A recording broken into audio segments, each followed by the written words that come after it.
Good afternoon, everyone. Welcome to today's meeting of the Assembly Committee on Growth and Infrastructure. Madam Secretary, would you please call the roll? Assemblywoman Brown May. Here. Assemblyman Carter. Present. Assemblywoman Dickman. Here. Assemblywoman Gallant. Here. Assemblyman Gurr. Here. Assemblywoman Kasama. Assemblywoman Marzola. Here. Assemblywoman Miller. Assemblyman Miller. Assemblywoman Peters. Assemblywoman Summers Armstrong. Chair Watts. I am here. We do have a quorum. I know we're going to have people potentially coming and going as they're presenting bills. So please mark members present as they arrive. With that, members, we have 4 items on our agenda today. We will be taking them in the order they are on the agenda. A few housekeeping notes before we get started. We'll have one public comment period at the end of today's meeting. We'll ask anyone making public comment to limit their remarks to 2 minutes. Anyone wishing to provide public comment or testimony by phone can find the call-in information to do so on our agendas, which are also publicly posted on the Nevada Legislature's website. Anyone who's shown up in person and plans to speak, please do sign in at the table. Provide a business card if you have one, and remember, please clearly state and spell your name for the record before you speak for the first time, and state your name for the record every time before you make remarks. So with that, we're going to get right into our agenda since we do have 4 bills to hear today. I will begin by opening the hearing on SB 182, which revises provisions governing motor vehicles.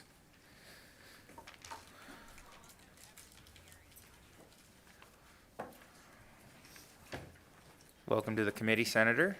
Welcome back, Mr. Goldwater. Whenever you're ready, you may proceed.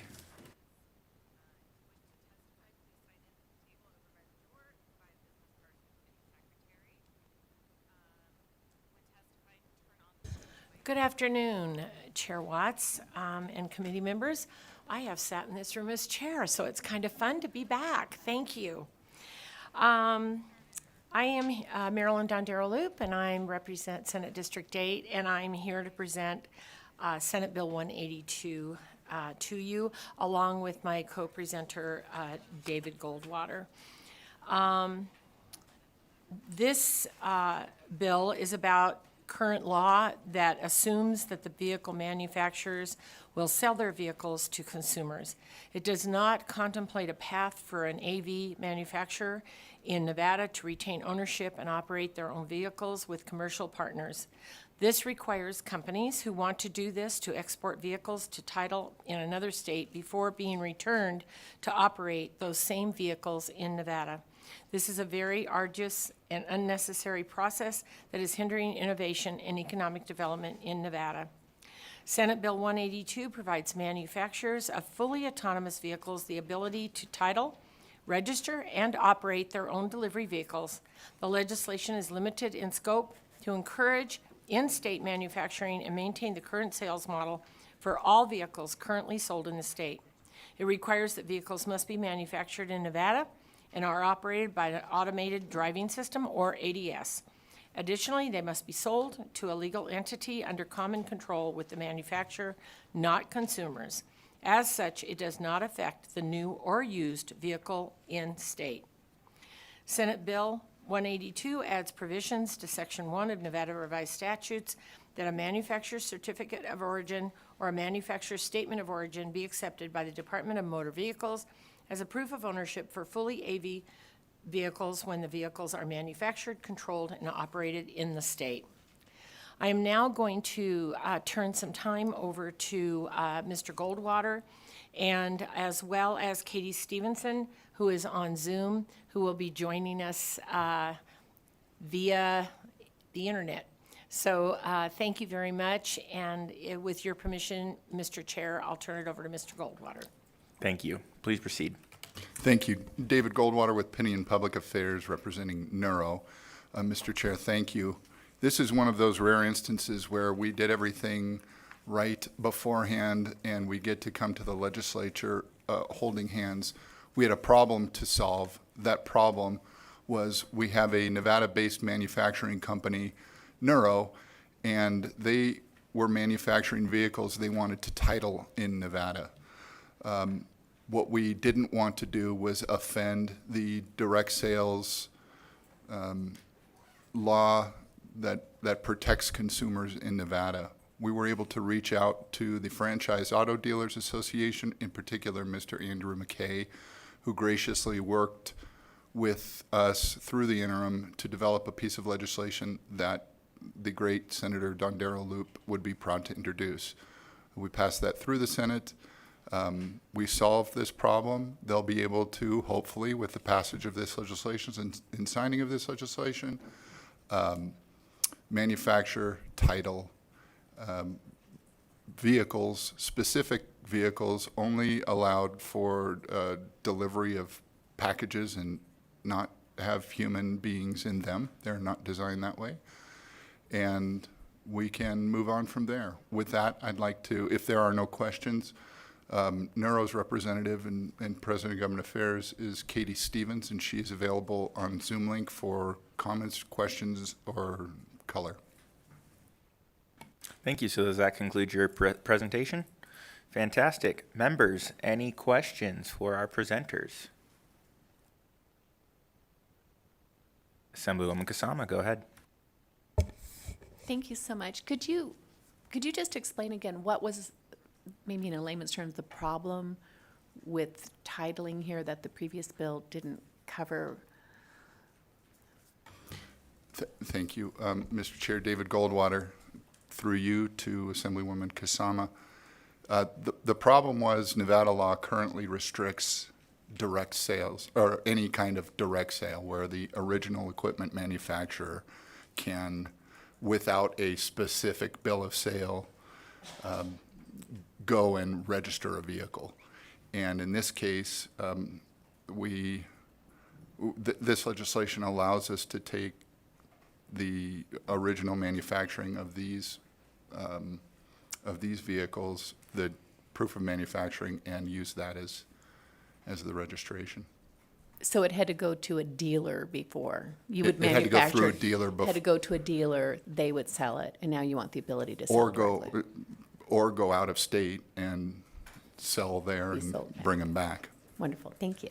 And Mr. Chair, David Goldwater again, Ms. Stevens is available. I don't know if she has anything to add to our presentation, but I did want to make sure that if she had some color and fill in any blanks. Thank you. Ms. Stevens, is there anything that you'd like to add at this time? No, I just wanted to thank this committee and thank you, Chair Watts, members. We have invested in Nevada, as David mentioned. We're building an inline manufacturing facility with the capacity to manufacture tens of thousands of our electric delivery AVs, and that's in North Las Vegas at Craig and Bruce, about 100,000 square feet. And then we've taken over 74 acres of the Las Vegas Motor Speedway as well for a testing facility. So we've been really thrilled to invest, create jobs in Nevada, and this allows us additional flexibility to be able to really double down in the state and manufacture our fleet and operate our fleet of electric AVs in the state. Thank you very much. We also have a question from Vice Chair Brown-May. Thank you. Thank you, Chair. Thank you for the presentation. I just want to confirm that what we're talking about, an autonomous vehicle of this nature, that this is not a passenger vehicle, and that it's manufactured by the company that then maintains control of it. So this organization wouldn't manufacture an autonomous vehicle and then sell it to another company to be able to operate. They would still maintain control of the original vehicle that they're manufacturing. Is that correct?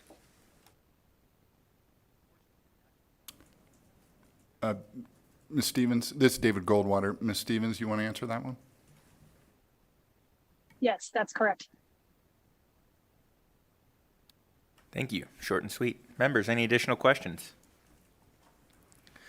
Seeing none at this time, thank you again both very much for your presentation. With that, we will move on to testimony for SB 182. We'll begin with testimony and support. Anyone wishing to provide testimony in support of SB 182, either in Carson City or Las Vegas, please come forward. Seeing nobody at this time, Broadcast Production Services, can we check in on the phone lines and see if we have anyone wishing to provide testimony and support? To provide testimony in support of Senate Bill 182, please press star 9 now to take your place in the queue.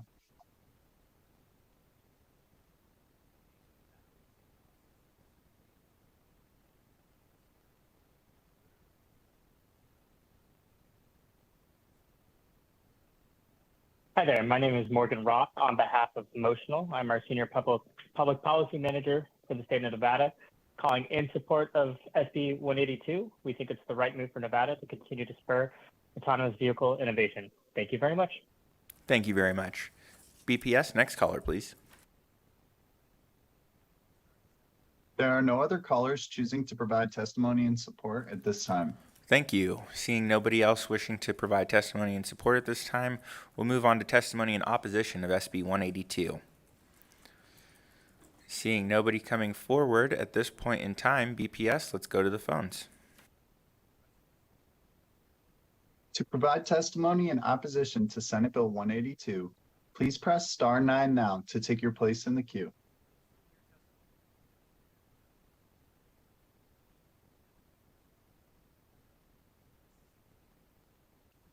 There are no callers choosing to provide testimony in opposition at this time. Thank you. Seeing nobody else coming forward, we'll move to testimony in the neutral position on SB 182. Welcome, Mr. McKay.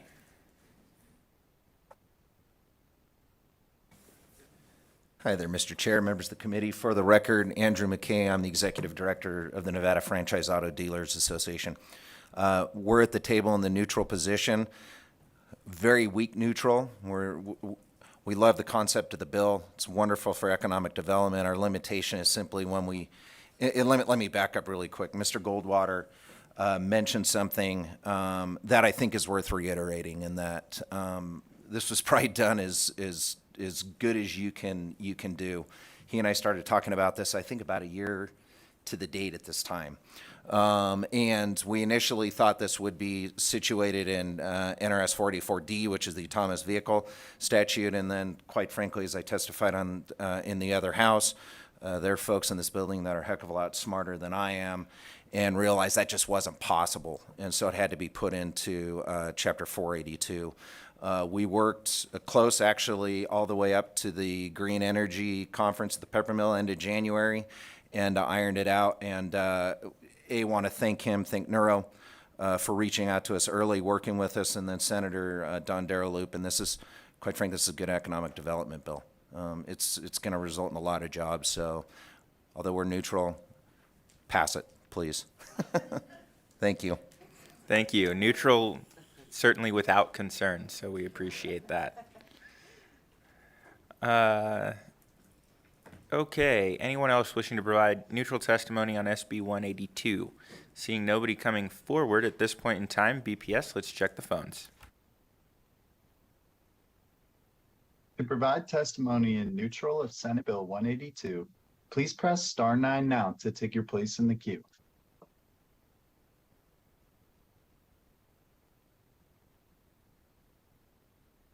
There are no callers choosing to provide testimony in neutral at this time. Thank you very much. Would the sponsors like to come forward and make any closing remarks? Thank you. Way to set up a good pace. We'll see how that continues through the rest of this meeting. Thank you again very much. With that, I'll close the hearing on SB 182, and we'll open the hearing on SB 17, which revises provisions relating to regional transportation commissions. Welcome, Mr. Clyde. Whenever you're ready, just introduce yourself for the record and you can proceed. Good afternoon, Chairman Watts, Vice Chair Brown-May, and members of the committee. For the record, my name is David Clyde, here on behalf of the Regional Transportation Commission of Southern Nevada. Thank you for taking the time to hear Senate Bill 17, which amends the RTC's enabling statute, NRS 277A. The changes in this statute or in this bill can be broken into 3 sections. The first section, which is Section 2 of this bill, is regarding our Bus Shelter and Bench Advisory Committee. This committee was created by statute in 2005 to advise the RTC on the construction, maintenance, and installation of bus shelters in Southern Nevada. The statute, however, is very prescriptive, outlining the number of members on the committee, including by jurisdiction, the number of times the committee is to meet each year, and the term of length of each member. In recent years, the RTC has struggled to find people interested in serving on this committee. And so the intent of this bill is to do a couple of things. The first is to create some flexibility for the RTC board. To better address community need. The section of this bill would allow the advisory committee to take on other transportation issues or to be combined with another RTC advisory committee. It would also allow for flexibility in the appointment of members, as long as the committee is made up of at least one member from the general public and 2 members who represent the employee organization for our transit contractors. It also decreases the number of mandatory meetings from 6 meetings a year to 4, and also creates a similar committee in Washoe County. Section 3 of this bill is regarding the Yellow Dot program. The Yellow Dot program was created in 2015 that creates a decal that can be put on vehicles to notify first responders of any medical information in a glove compartment. As new apps and other technologies have become available, we have seen a decrease in overall interest regarding this program. And although we are happy to continue to provide the Yellow Dot decals as long as there's interest, we are looking for long-term flexibility if there is no interest to move it from a mandatory requirement to permissive. Finally, in Section 4, this is some added language. It clarifies the RTC's authority to develop transportation projects that promote innovative and emerging technologies. As the RTC begins to implement new technology projects, such as our autonomous shuttle project called GoMed in the Las Vegas Medical District, and as we bring in hydrogen and battery electric buses and other projects, we want to add the word emerging technology into our statute. This not only clarifies our ability to engage in new technologies, but also better mirrors the bipartisan infrastructure bill that was passed last year at the federal level. And that concludes the changes of this bill. I'd like to thank you again for hearing this bill and be happy to answer any questions. Thank you very much for your presentation. Members, any questions? Vice Chair Brown-May. Thank you. Excuse me. Thank you so much for the presentation. I'm just curious to know if you could talk through what are the implications of changing the population requirement from 700,000 to 100,000? How many more counties will be affected? Chairman Watts, through you to Vice Chair Brown-May, that would expand it from Clark County to also include the Washoe County RTC. Thank you, and you can go direct to any members that have additional questions. Assemblywoman Summers Armstrong.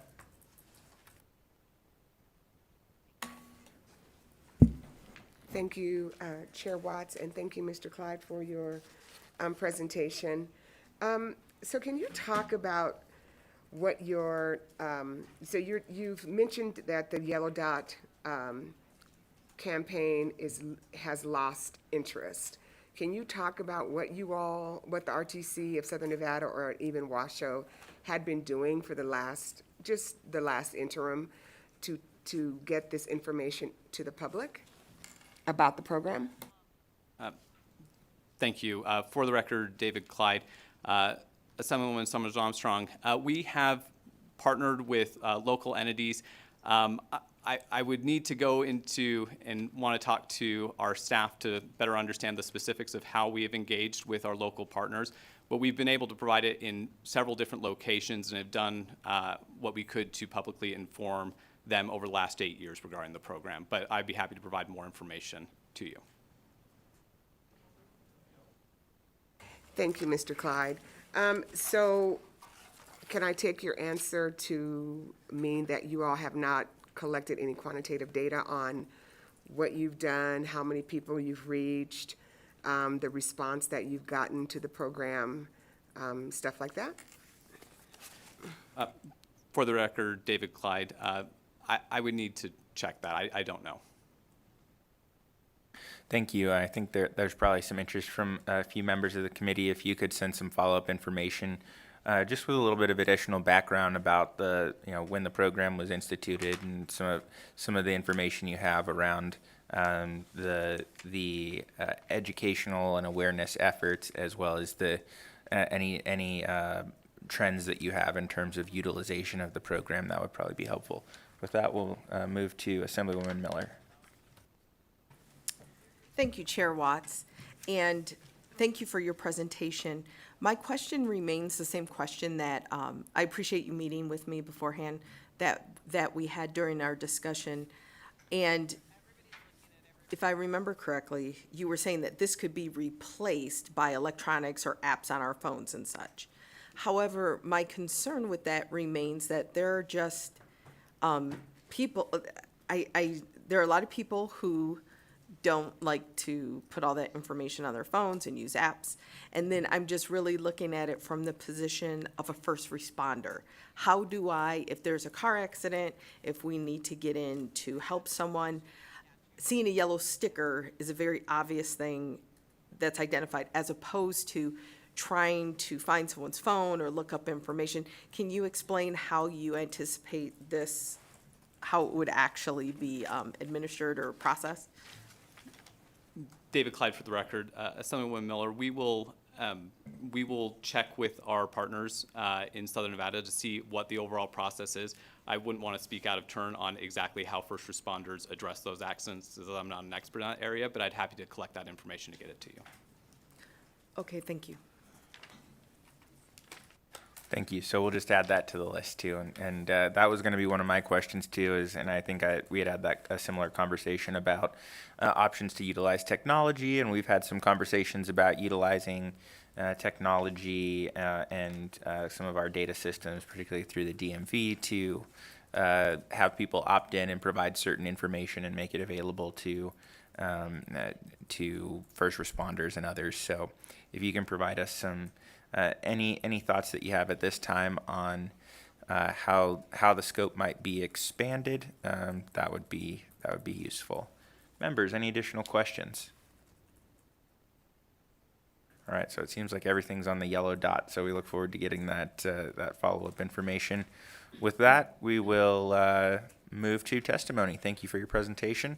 We'll begin with testimony in support of Senate Bill 17.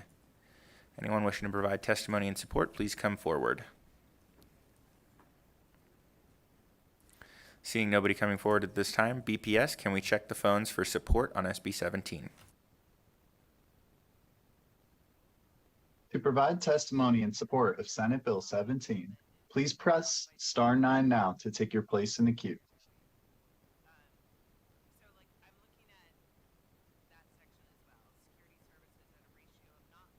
There are no callers choosing to provide testimony in support at this time. Thank you. We'll move to testimony in opposition of SB 17. Anyone wishing to provide testimony in opposition in person, please come forward. Seeing nobody at this time, BPS, can we check the phones? To provide testimony in opposition of Senate Bill 17, please press star 9 now to take your place in the queue.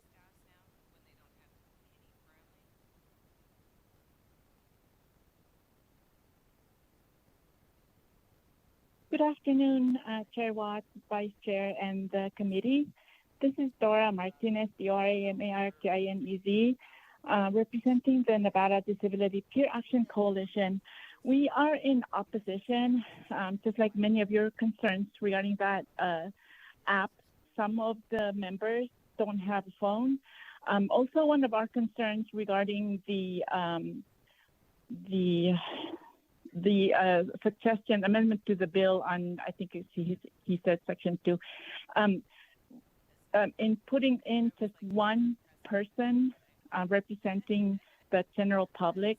It should be more than that, because as a persons with disability do use the public transit. I'm not allowed to drive because I can't see, and I think our voice, people with disability voices, needs to be heard and be included at the table. So we would suggest maybe more than one. There's general public, a person who is non-disabled, maybe a cyclist, a cycle person who uses bicycles, and then a person with a disability who is who uses a wheelchair carrying service dog, that type of thing. So if that could be added or amended into the bill, that would be really wonderful. And I always remind, hashtag nothing about us without us. It's always good to be included and be proactive rather than reactive. Thank you so much. Thank you very much for your comments, Ms. Martinez. We appreciate it. BPS, can we go to the next caller, please? There are no other callers choosing to provide testimony in opposition at this time. Thank you. Seeing nobody in person, we'll move to testimony in neutral on SB 17. Anyone wishing to provide testimony in neutral? Seeing nobody coming forward at this time, BPS, can we go back to the phones? To provide testimony in neutral of Senate Bill 17, please press star 9 now to take your place in the queue.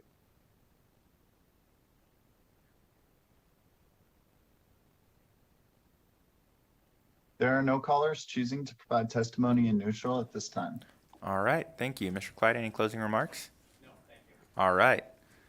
Staying on pace. With that, thank you very much. We'll close the hearing on SB 17, and I'll open the hearing on SB 66, which revises provisions relating to public safety.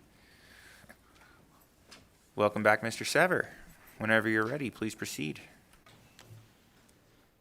Thank you, Chair and committee members. Sean Sever from the Nevada DMV. Thank you for letting us present SB 66 to you today. This is a housekeeping bill that is in response to a federal audit that would keep the Nevada's commercial driver's license, or CDL, statutes aligned with federal regulations regarding motor carrier safety.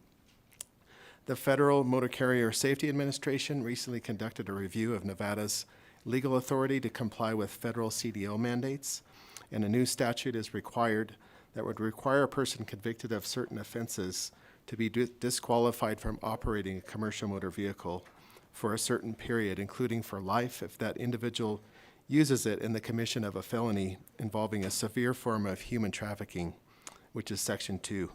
Sections 4 and 8 prohibit an employer from allowing a person convicted of certain offenses from operating a commercial vehicle, which includes civil penalties.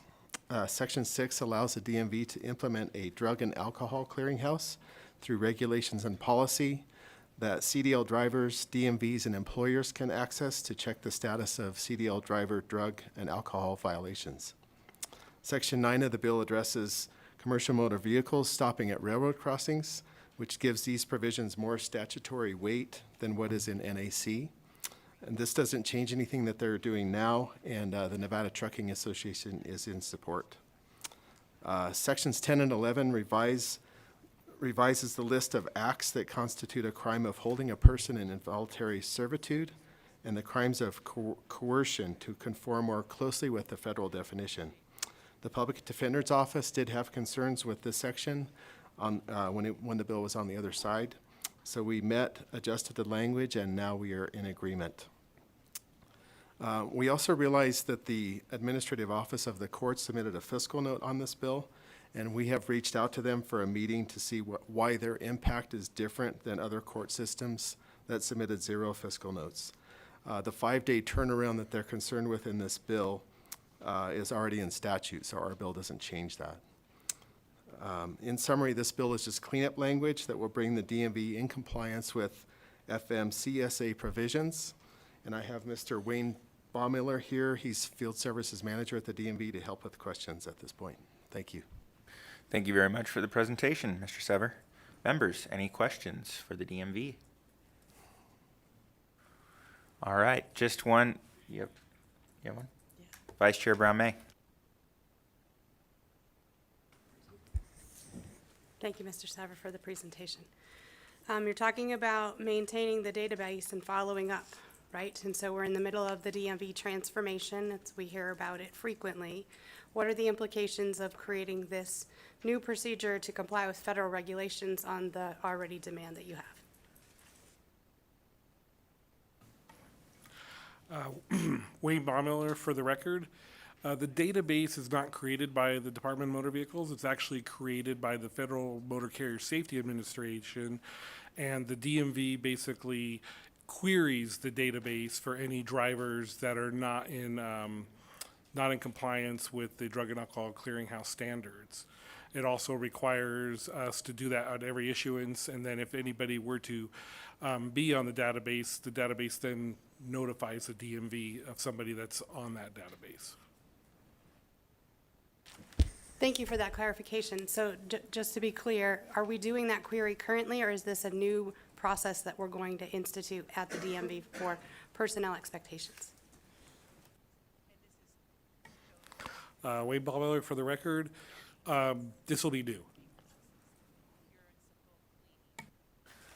Thank you. Assemblywoman Summers Armstrong. Thank you, Chair Watson. Thank you, gentlemen, for the presentation. Mr. Sever, I was trying to find our text conversation. There's a lot going on, so I've lost track of it. Could you please address what we discussed in office so that we can get it on the record? Yeah, Sean Sever from the DMV. I did discuss those with Mr. Baumiller, and he will go over those for us. Wayne Baumiller, for the record. The information from this is coming from the Federal Motor Carrier Safety Administration. They're the ones who implement the final rule, and then once that happens, it requires states to comply within 3 years of that rule. People who will get access to the Drug and Alcohol Clearinghouse are the CDL drivers. They will register with FMCSA themselves. The employers of those CDL drivers, they will register with FMCSA, and then the DMV will receive, excuse me, will receive information for anybody who's not in compliance with the Drug and Alcohol Clearinghouse, and then the DMV is also required to query the Drug and Alcohol Clearinghouse at every issuance. One of the questions is, will it prevent more people from gaining employment than now? And that is no. And then there will be no need for data cleansing, because whenever we interface with the Drug and Alcohol Clearinghouse, they will do a query to make sure the record is already there, because on CDL drivers, they already have this information in another system called the Commercial Driver's License Information System, or CIDLIS. I believe that is all the questions that we had. Chair, may I? Thank you. All right, so the database will be a federal one, and how often will employees have to be re-requested to go back in? And let's say that under, currently, these rules and regulations are under NAC, is what you said? And that's governed by which organization? And then how more often will this have to be done? Wayne Baumiller, for the record. So the driver would query the Drug and Alcohol Clearinghouse if basically an employer tested that driver and they tested positive for drugs or alcohol. They would be put into the clearinghouse, and then the DMV would receive notification of that they tested positive, and the DMV would be required to downgrade the commercial driver's license of that person until they go through the process for return to duty. Once they've done the return to duty process with the employer, then they will again notify the DMV, and the DMV will then upgrade the commercial privileges back and return the privileges back to the driver. Thank you. Members, additional questions? So I do have one, just to make sure. So I definitely understand the intent of the bill, but I want to make sure that we get this clear for the record. So are there any provisions in this bill that are either more stringent than what is required under the recently enacted federal law, or that are in addition to the requirements of the federal law, or is this 100% an adjustment to make sure that we are going to be in compliance moving forward? Wayne Baumiller, for the record. What the bill does is it fills the gaps that we have between the commercial federal regulations, the CFR, and what we're missing in NRS. And it also gives the department the authority to implement the Drug and Alcohol Clearinghouse and adopt regulations for that. And when we adopt those regulations, we won't be permitted to go above and beyond. That's already stated in NAC that we have to basically be status quo with that. Thank you very much.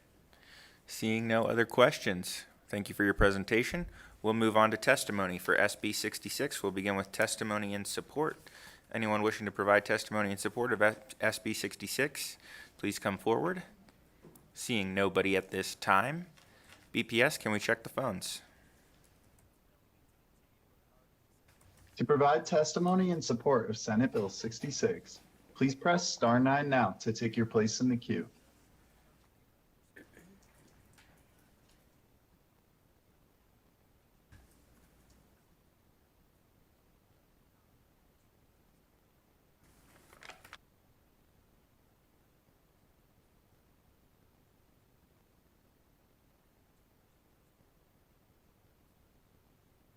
Caller with the last 3 digits 422, you are unmuted on our end and may begin. Is that us, Tessa? Yep. Good afternoon. This is Paul Enos, CEO of the Nevada Trucking Association, speaking in favor today of Senate Bill 66. We do a lot with both the DMV and the Federal Motor Carrier Safety Administration in terms of regulating CDL. These are things that the DMV needs to do in order to comply with federal law and still be able to issue CDL. You know, in terms of the Drug and Alcohol Clearinghouse, that's something that has really been in effect since January of 2020. And when you take a look at the data, the number of drivers that unfortunately have been kicked out of the system, but for a very important reason, is actually greater than our truck driver shortage. But I will say, I do believe it makes the road safer. You know, from looking at the data from Nevada through from 2020, beginning of 2020 through the end of last year, we have about 1,800 folks that are no longer able to drive. We do think that this is better for safety in terms of getting those folks off the road. And, you know, in terms of complying with federal law, this does bring in Nevada in compliance with MCSA, something that we do care deeply about. And Mr. Chair, sorry I'm on the phone, but I am available if anybody has any questions on these things. Thank you very much, Mr. Enos. Don't see any questions, so thank you for your testimony. BPS, do we have another caller? There are no other callers choosing to provide testimony in support at this time. All right, thank you very much. With that, we will move to opposition of SB 66. Anyone wishing to provide testimony in opposition, please come forward. Seeing nobody at this time, BPS, let's go back to the phones. To provide testimony in opposition of Senate Bill 66, please press star 9 now to take your place in the queue. Provide testimony in opposition at this time. And finally, we'll move to testimony in neutral on SB 66. DMV? No. Seeing nobody coming forward, Broadcast Production Services, can we check the phone lines? Provide testimony in neutral of Senate Bill 66. Please press star 9 now to take your place in the queue.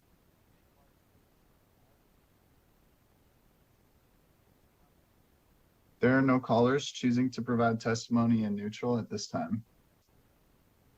Thank you. Any closing comments? Waved off. All right. 3 down, 1 to go. We'll see how this one goes. Hopefully we'll keep it smooth sailing. So with that, I'll close the hearing on SB 66, and we will open the hearing on SB 422, which revises provisions relating to public safety.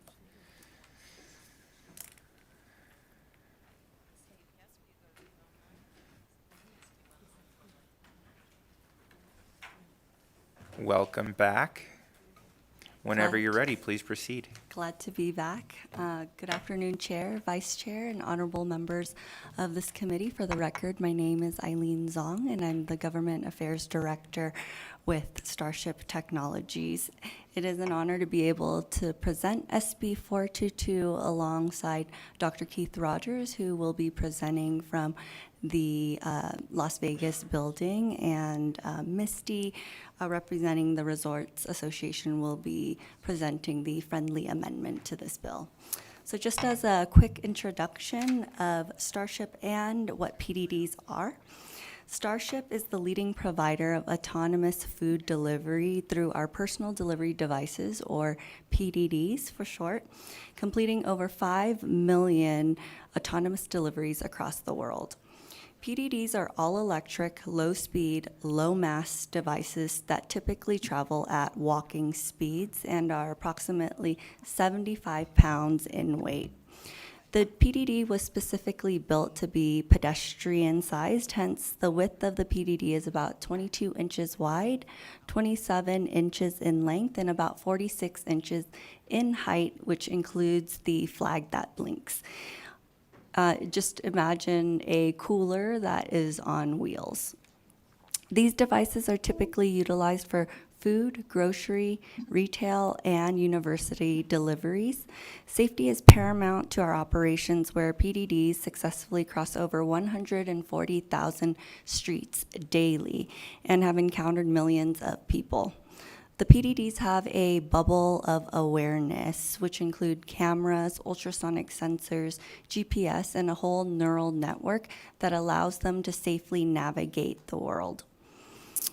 And additionally, remote assistant can be activated automatically by the PDD, where a human operator can assume control at any time. Before any operations begin, a location is carefully site mapped by humans and PDDs in order to find the best route and paths for operations. The operations are completely geofenced, and the PDD will not go outside of those boundaries. Currently, Starship operates in over 50 jurisdictions across the world, 6 countries, and over 35 universities. Additionally, 24 states across the U.S. and D.C. have similar legislation, which in the last few years, which provide a framework for PDD operations. So this bill specifically is being brought forward because at UNLV, operations began last year, but expansion has been stalled and is very confined to only one area of campus. And this is because Clark County believes that they do not have the permitting authority to grant operations to cross streets beyond that confined area of the campus, meaning there are a lot of students who do not have access to this delivery service.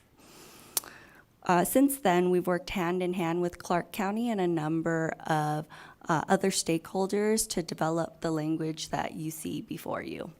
Senate Bill SB 422 will provide state guidance and a framework for local jurisdictions for this emerging technology. Specifically, this bill will ensure that PDDs have the ability to operate in pedestrian areas, including sidewalks and crosswalks. The bill also includes requirements such as traveling under 10 miles per hour, not interfering with pedestrian or traffic, and requires operators to maintain a minimum liability insurance. Most importantly, this bill will allow for local jurisdictions to maintain their authority to limit where operations can occur, and local law enforcement also maintain their authority to enforce traffic laws. And as I mentioned earlier, we have a friendly amendment where this bill will confine operations to only NSHE institutions. So I thank you for your time, and I will pass it over to Dr. Rogers. Thank you. Please go ahead. Keith Rogers, Interim Vice President for Student Affairs at UNLV, for the record. Chair Watts and committee members, thank you for having us. UNLV's interest in this technology is to address some of the challenges that we're facing on campus, whereas we have a number of students who live nearby campus, which would be like across Tropicana, across Maryland Parkway, across Cottage Grove. Currently, we're unable to service those populations of students using this service. And so our interest is being able to provide those students the same access to healthy and affordable food as their peers on campus. That's over 3,000 students who are currently residing in those sort of nearby housing units. Additionally, we have a high number of students after hours who go unchecked with meals because they don't feel comfortable or they may not want to order food through traditional delivery apps that may charge higher rates than what they're able to get on campus. And then this solution also supports our late night dining option that allows students who are studying in various locations on campus and nearby to be able to maintain their studies and be able to access food in a healthy way and accessible way. So that concludes my comments. Thank you very much. Thank you, Chair Watson, committee members, and I want to express, Misty Grimmer for the record, representing the Nevada Resort Association. I want to express my appreciation to Starship and to UNLV for working with us on this amendment, and also to your committee staff, since I was a bit tardy getting my amendment into you all, but I do believe it's up on Nellis. What was important to the resorts was to clarify in statute that that the devices would be just servicing NC property and directly adjacent sidewalks and crosswalks and things of those nature, and not get expanded beyond that. As many of you who have attended our tourism caucus meetings, I think you guys know that strip safety is very important to us.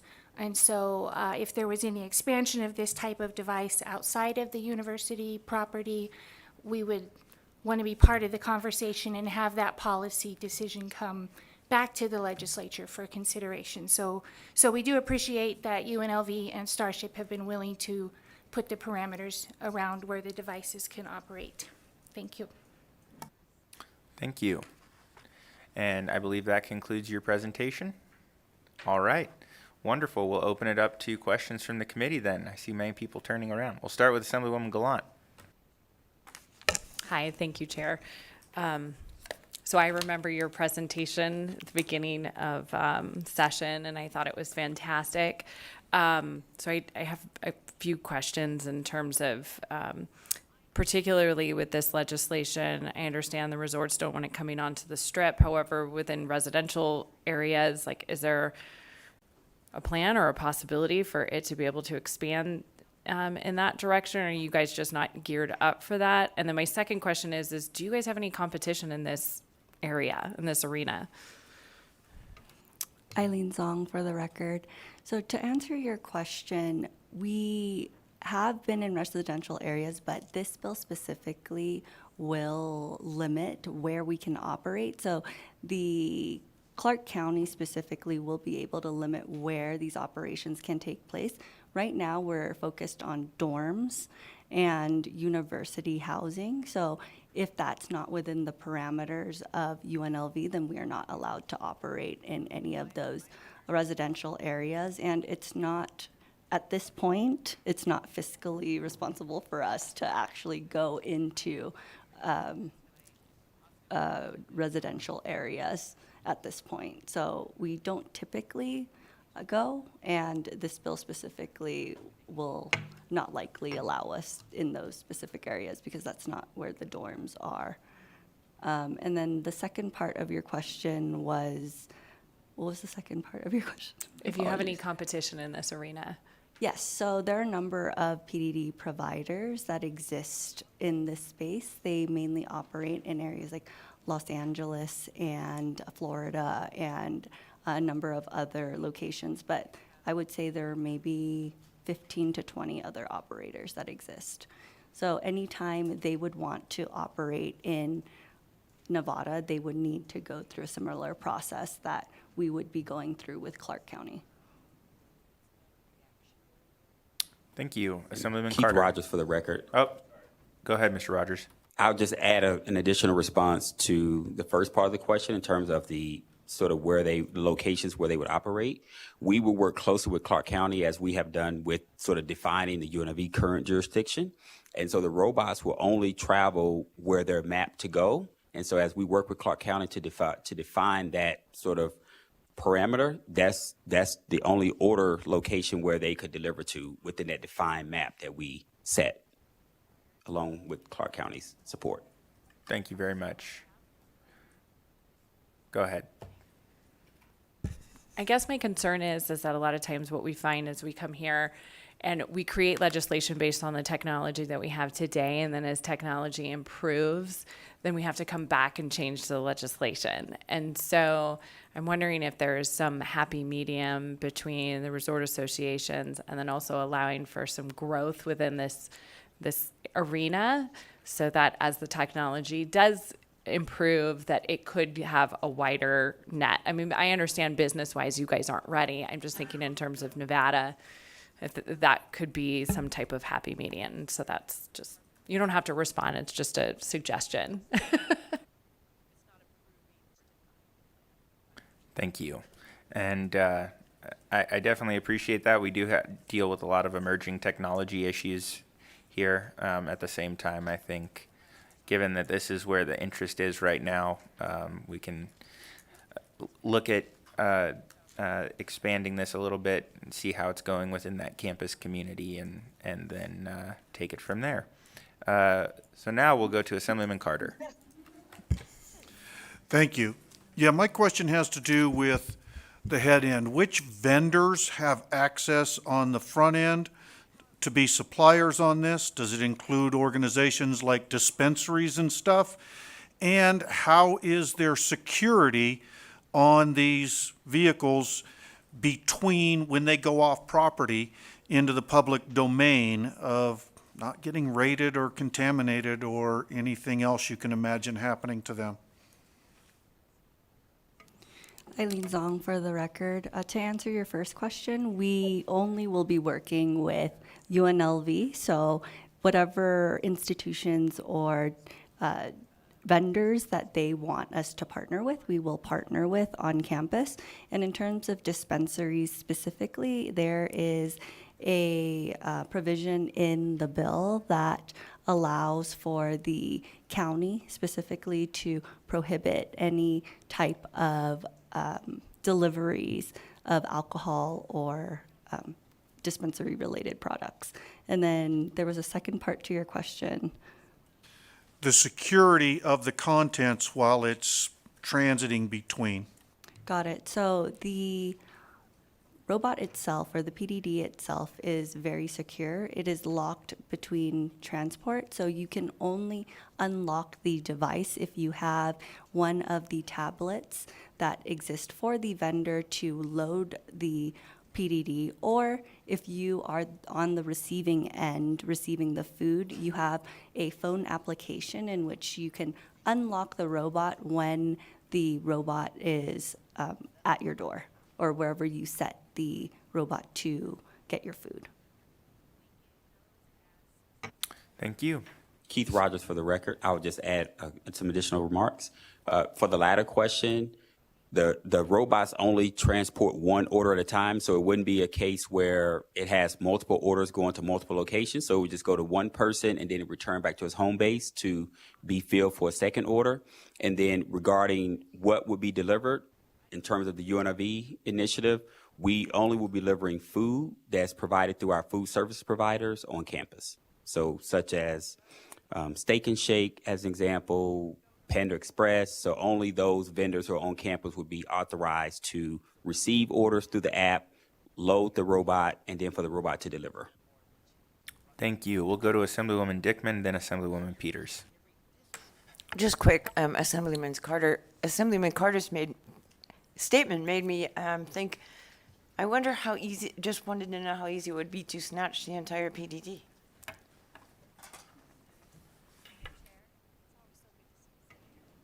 Eileen Zong for the record. Thank you for that question.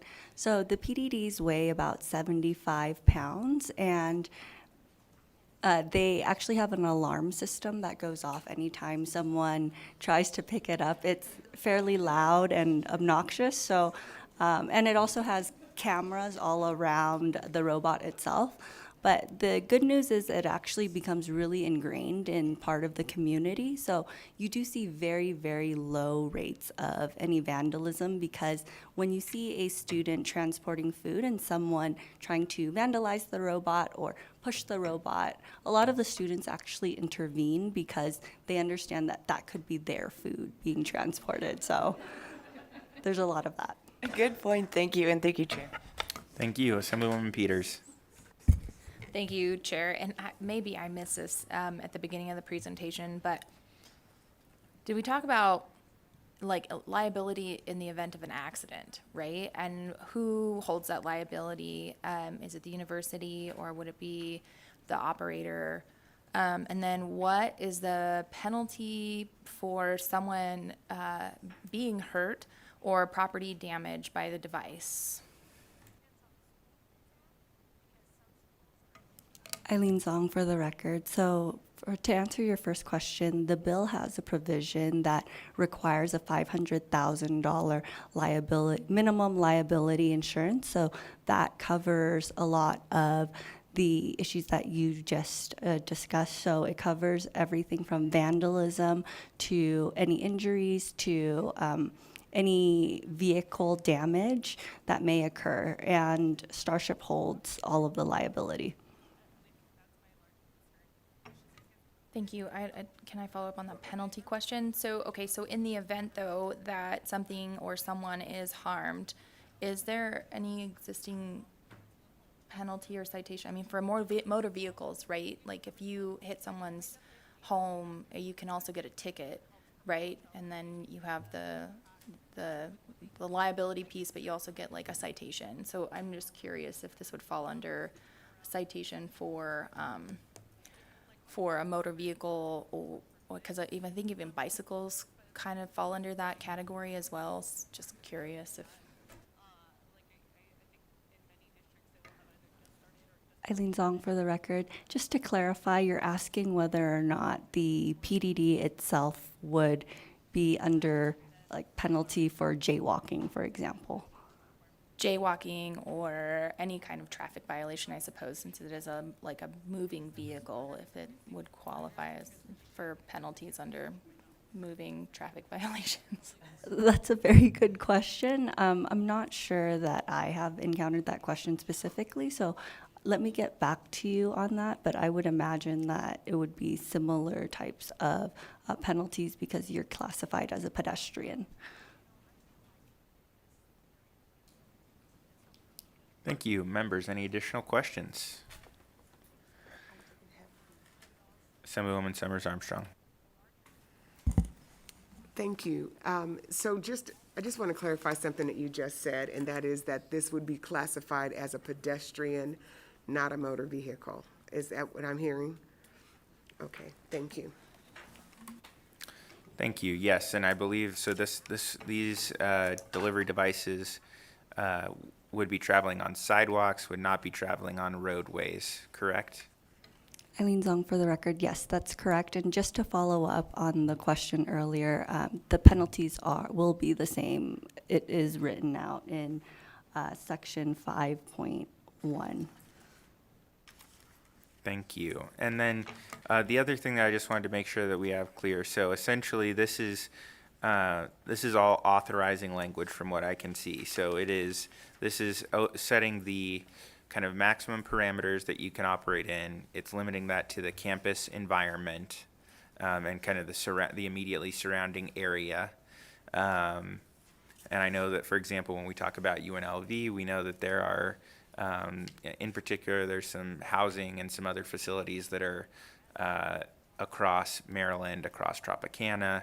And so those are some of that I think of immediately. There may be some that actually cross roadways to the on the west and north parts of the campus as well, potentially.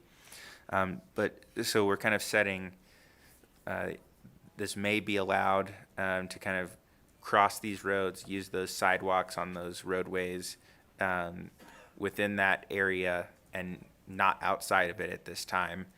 But then for that to happen, the county commission would work with the PDD company to essentially craft an agreement with the particulars of allowing that use. So this is really just kind of opening the door, but the details would then be hammered out between, for example, your company or another company that offers these services and the county. And then, of course, the other piece that you mentioned is the collaboration with the actual university in terms of the vendors providing the goods and working that all out. So can you just speak to that, make sure that that understanding is correct? Eileen Zong for the record. Yes, that is correct. So this is essentially just allowing PDDs to operate and allowing Clark County or any other jurisdiction who is part of the NSHE's institution to be able to have these operations exist on sidewalks and crosswalks, because it's currently not allowed. And at the local level is where a lot of these things will be ironed out. So for example, I know Clark County wants to reduce the speed in which the robots will be operating. So that's one example of the types of regulations that will allow us to operate in that specific jurisdiction. Thank you very much. Members, any additional questions? Seeing none, thank you very much for the presentation. We'll move to testimony. We'll begin with testimony in support of Senate Bill 422. Anyone wishing to provide testimony in support, please do come forward.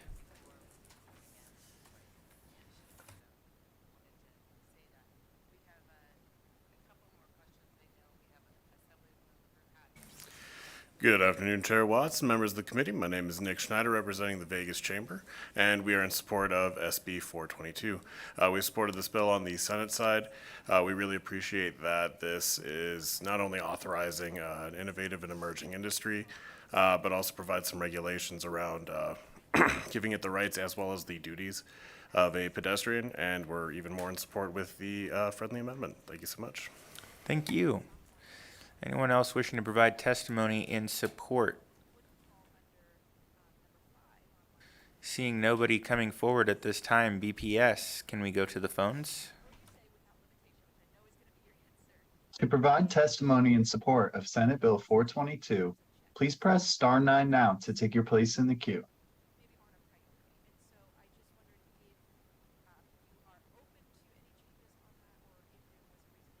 There are no, oh, apologies. It just put,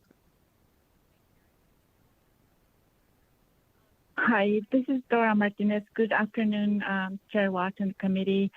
Dora Martinez again, representing the Nevada Disability Peer Action Coalition. I'd like to thank Eileen and her staff. We met before and we raised our concern. I do represent a lot of people with many different types of disability. And as you can imagine, being blind, having a Sarge as my service dog, walking really quick, up to 4 miles an hour, and navigating the sidewalk where there are tree limbs, telephone poles, garbage cans, people on e-bike, and then there's the PDD. But thank you to Assemblywoman Peters for her liability questions. We are very 100% support with this bill and the friendly amendment. And sometimes here in Reno, Nevada, it's unpredictable weather. So we have these at UNR so far, and Sarge will go up to them and sniff them, and they tend to go slow, but then they whine and he gets scared. And so we appreciate that. And thank you so much for everything from Assemblywoman Watts. Take care. Thank you very much. BPS, next caller, please. there are no other callers to provide testimony in support at this time. Thank you. We'll now move on to testimony in opposition of Senate Bill 422. Anyone wishing to provide testimony in opposition, please come forward. And seeing nobody at this time, BPS, can we check the phones? There are no other callers to provide testimony in opposition at this time. With that, we'll move to testimony in the neutral position on Senate Bill 422.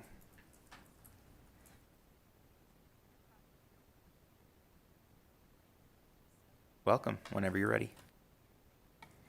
Hello, Ashley Garza Kennedy representing Clark County, and I just wanted to come up here in neutral on Senate Bill 422. And we've been working with Starship and UNLV on this bill prior to session starting. And I think, and I appreciate Ms. Martinez for calling in and talking about the public safety, especially for ADA compliance. And that is actually one thing that we worked on in the very beginning, is how do we ensure that they're operating on safe sidewalks and crosswalks that have limited, or I shouldn't say limited, but are the more ideal crosswalks that are super packed from a public safety perspective. And we appreciate the language that Starship has worked on to ensure that we have the local authority to define what this looks like. And just in practice, for the committee's awareness, if this bill moves forward, we would go through an ordinance process where we would define the operating area in a very public setting, to ensure that it's very clear where they're operating and where they're allowed. They will be licensed as a business like we license anybody else, and for Clark County, and I assume the local jurisdictions outside of us will be doing the same thing. So just wanted to put that on the record, and thanks Starship and UNLV. Thank you very much, and for providing some of that additional context. Anyone else wishing to provide testimony in the neutral position on SB 422? Seeing nobody else coming forward at this time, BPS, can we check the phones? There are no other callers to provide testimony in neutral at this time. Thank you. All right, seeing no closing comments, thank you very much. We will close the hearing on Senate Bill 422. That brings us to the last item on our agenda, an hour and 8 minutes in. And that is public comment. So anyone wishing to make public comment, we ask you to please limit your remarks to 2 minutes. With that, anyone wishing to make public comment either in Carson City or Las Vegas, please come forward. And seeing nobody coming forward at this time, BPS, can we check the phones one more time? To provide public comment, please press star 9 now to take your place in the queue.